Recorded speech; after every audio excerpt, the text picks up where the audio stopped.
If you are going to take the IELTS in 2025, now is the time to start preparing. In this video, I will give you 14 tips to score high. We will have a look at each section of the test: writing, speaking, reading and listening. And you will learn how to boost your band score. By the way, if you're going to take your IELTS soon, check out my IELTS courses. There I teach you everything you need to score high.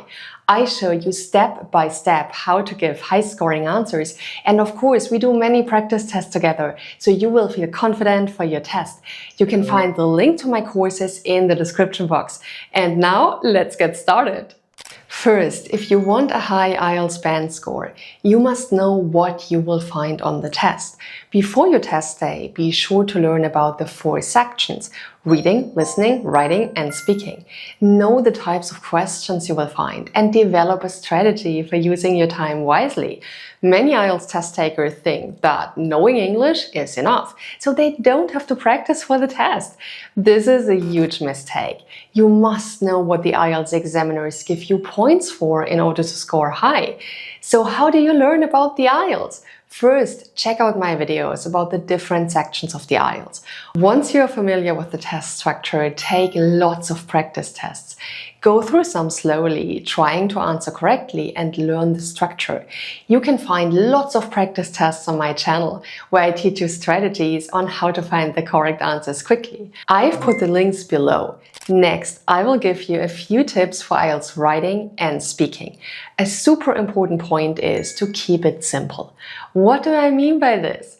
It's tempting to show off complex grammar, and if you know it, go ahead, because this demonstrates to the IELTS examiner that your English is advanced and so will improve your band score.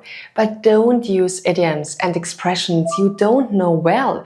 If you make mistakes, your band score will go down. It's better to speak clearly and simply than to make things too complex and make mistakes. Next, it's crucial to answer the question completely.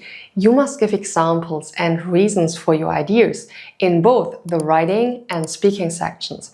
However, lots of IELTS test takers get so involved telling a complex story that it's hard to see how the example relates to the topic. If you do this, the IELTS examiner will think that you don't understand what the question asks you to do, and as a result, your band score will decrease. Therefore, select answers that really support your ideas to show the examiner that you understand the question. Another essential point is to use templates. What are templates? Templates help you write a high-scoring answer. They give you sentence starters which include great vocabulary and organize your answer. This helps you get a better band score. When writing your answer, you simply write down the sentence starter and then you finish the sentence with ideas of your own that fit the topic you are given. To get all the templates you need, click on the link below and check out my IELTS courses. You can find templates for all IELTS writing tasks there. So for all charts in task 1, such as pie charts, line graphs, diagrams, and so on, and all questions in task 2. For example, agree-disagree questions, advantage-disadvantage questions, and much more. Now, here comes a point that many IELTS test takers find really confusing in IELTS speaking. The examiner will interrupt you several times. When I took the speaking test the first time, I didn't understand why the examiner interrupted me constantly, and it made me feel uncomfortable because I thought I'd made a mistake. But don't worry, it's normal. If the examiner interrupts you, it doesn't mean that you made a mistake. The examiner is keeping an eye on the time and ensuring that you answer the correct number of questions. That's why he has to interrupt you at some point to make sure you answer all the questions. Therefore, remain calm and don't get upset when this happens. The next tip is quite useful if you don't understand the examiner's question in IELTS speaking. What do you do if you have no idea what the examiner's question is about? The answer is, it's okay to ask. It's good if you understand the first time, but you won't get points taken off if you ask politely. For example, you can say something like, "Excuse me, what does something mean?" Or, "I'm sorry, I didn't hear your question. Could you repeat it?" Missing part of the question is normal in conversation, and the examiner knows it. The point is that you need to demonstrate excellent language repair skills to find out what you missed. Remember, it's better to ask than to give a totally unrelated answer because you didn't understand the question. If you do this, your band score will go down. By the way, if you want more tips for the IELTS, hit the like button and write yes in the comments. If you want something else, tell me your video wish in the comments so I know what you would like to see on this channel. Now, let's check out my top tips for IELTS reading and listening. To begin, it's super important to read the questions carefully. There are lots of different styles of questions, and you must know what the question asks you to do before you start solving it. For example, many IELTS students mix up true-false not given questions with yes-no not given questions. You solve them the same way, but the answer is different. If you write yes instead of true, you will get points taken off. After you read the question, you know what type of information you need to search for.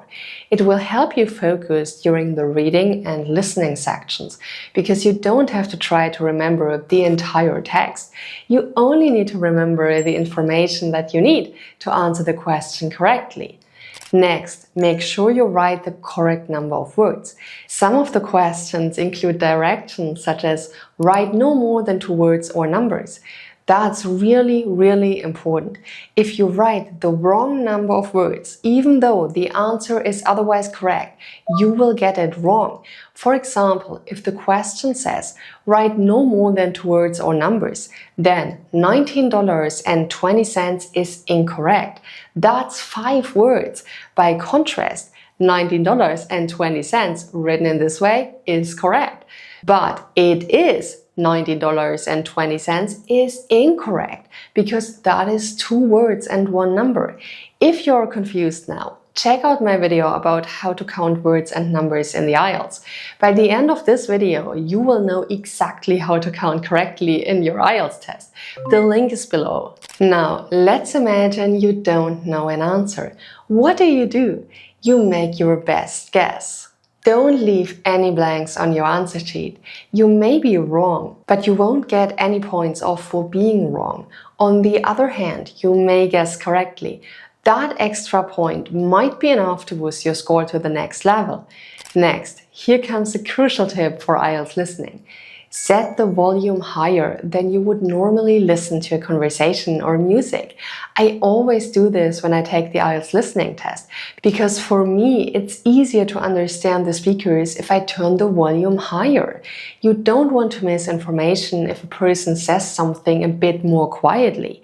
Therefore, remember to adjust to a slightly higher volume. Now, let's take a look at a few organizational points. An important concern is when and where you should take the IELTS. You have a lot of flexibility because you can take the test at home on a computer or at a test center. So which will work best for you? For example, if you don't have a reliable internet access, definitely go to a test center. Plus, consider when you need your scores. Will you have time to study before the test? Will you get the results back soon enough to send to college or university? On top of that, do you perform better in the morning or evening? Keep details like that in mind when you schedule your test. If you want to find out whether it's better for you to take the IELTS in the test center or at home, check out my video about that. In this video, I tell you all about the 2 tests, so you can decide which one fits best for you. On test day, make sure you arrive at the test center early. If you take the IELTS at home, set up your room and log into your computer well before you need to start. Many people wait until the last minute, then, for example, get caught in traffic or get lost trying to find the correct test center. Then they enter the test late in a state of panic. You won't perform well if you are agitated and upset. Therefore, plan ahead so you can start on time. Here comes another little detail related to getting ready. The examiner will ask to see your ID. Therefore, put it somewhere that is easy to get out, like a front shirt pocket. If you spend a long time struggling to get out the ID, you will probably feel embarrassed, and that doesn't give a good impression about the test. This is a simple way to boost your confidence. Finally, wear comfortable clothes. Now you may wonder, what does this have to do with the IELTS? The answer is a lot. Some test takers worry about making a good impression during the test, especially in the speaking section. They dress up as if for a business interview.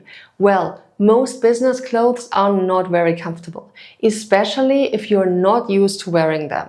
You won't concentrate on the questions if you are thinking about how your feet hurt in new shoes. You want to focus on the test, not your clothing. Therefore, wear a comfortable outfit that doesn't distract you from the test. That's it. That's 14 tips to score high on the IELTS in 2025. I hope you liked this video. Don't forget to like, subscribe to the channel and hit the bell icon so you're notified when the next video comes out. Also, share this video with your friends so they can improve their IELTS score too. See you in the next video.